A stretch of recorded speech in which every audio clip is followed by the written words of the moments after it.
So you want to know, is this Jura E8 worthwhile? I know it's a big item, but I'm going to tell you some of my experiences after a full year, almost a year and a half of having this. And I am an absolute coffee fanatic. I am not a coffee artist. I am that perfect balance for this machine, right? I love all these exotic, amazing tasting coffees, but I don't want to have to personally start grinding and pouring and measuring and all that kind of stuff. I just buy it, put it in the top, choose what kind of crazy cool drink I want. Let's say we want an espresso doppio today, and you hit the button, and I am a barista, and I have amazing coffees, and it is so fun to explore and go out and buy all kinds of great different coffees.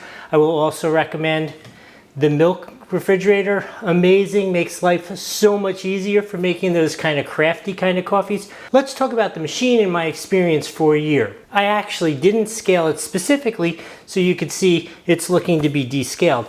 I will say the cleaning cycles are a little more than I expected. They are not a problem in any way, shape, or form. Something needs to be cleaned pretty much every week. The 64-ounce water, I mean, I could go 128 ounces myself. I mean, I drink probably 4 cups of coffee a day. Don't tell my cardiologist that, but I probably drink 4 cups a day. So I go through this probably every other day, every third day I have to put water in it. It's no big deal. Same thing with the drip tray in the bottom.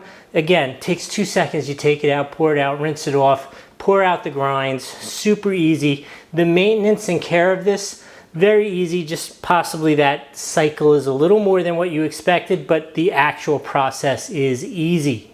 I do have one first world complaint. Obviously, if you're complaining about an amazing thing like this, it has to be a first world complaint. I like these big cups of coffee. I told you I drink a lot of coffee. They never fit. You can put it in like that, right? And you can make 1 cup of coffee, 1 8-ounce cup of coffee, no problem. But if you want to do more than that, I keep this here, I make a couple cups, and then I pour it into here. If I were to redo this machine over again, I would ask them somehow to make clearance for a large paper cup. Outside of that, if that's the worst thing, we're good. So if you're looking to make your partner happy, get them this. If you're looking to make yourself happy, definitely get yourself this. This thing is an absolute winner. Hope that was helpful. We'll see you next time.